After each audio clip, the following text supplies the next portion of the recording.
Hi guys, Ronnie Simino again of Cream Students Tambayan. May tanong ulit dito. Ang sabi dito, Chihuahua entered Miss Masong home through the door. Grab Miss Masong golden watch in use pick lock to open the master bedroom door. What was Chihuahua's offense committed? Okay, Tagalogin natin. Si Chihuahua daw ay pumasok sa bahay ni Miss Masong. Okay? Gamit po yung tinatawag nating pinto na sa English ay door. Okay? So, yung ginawa dito ni Chihuahua, kinuha niya po yung golden watch. Okay, narilo, di ba? So, gumamit po siya ng pick lock para ma-open po yung bedroom. Ibig sabihin, kwarto. Okay, kwarto yung pinasok niya doon sa loob. Gumamit siya ng pick locks. What was the crime committed by Chihuahua? O, tandaan natin dito. O, sabi dito sa choices, robbery with force upon things, theft, qualified theft ba o istapa? Okay, sige, tandaan natin. Una, may pinagkaiba ba yung sinasabi nating robbery at saka theft? Nako, marami tol. Unang-una, kailangan may force upon things kung pumasok ka ng bahay. So saan natin ginagamit ang force upon things? Upon entering the room. Okay? So, ito pa. Ano bang pinagkaiba ng pick locks? Okay? At saka sa pulse key. Kasi may pulse key, may pick locks eh. O tandaan natin yung pulse key, ito po yung susi na posibleng nawala. Okay? Dinuplicate.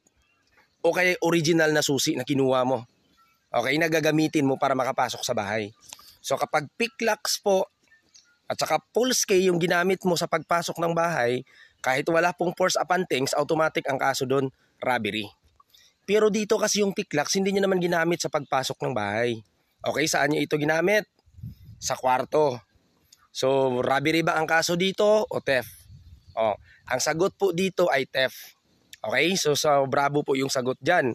O, tandaan lang natin, kapag pumasok ka ng bahay na wala kang ginamit na puwersa, okay, or force upon things, hindi na po papasok sa robbery.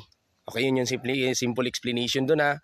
Ulitin natin, pagpasok mo ng bahay, bukas lang yung pinto o kaya naka-unlock yung pinto, wala ka namang sinira, kahit gumamit ka pa ng pick locks para makapasok sa kwarto, wala pong robbery doon. Ano lang ang kaso ulit doon?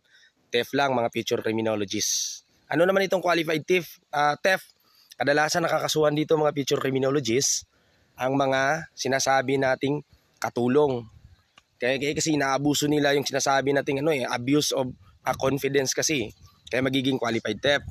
O ano pa mga future criminologists, may mga qualified theft rin kapag nagnakaw ka sa loob ng mga pastuhan. Okay, qualified theft rin yan. Okay, ninakaw mo yung kalabaw sa loob ng pasture land. Okay, na kinoculture yung mga hayop doon. Qualified theft rin yan. Okay, o ano naman itong istapa?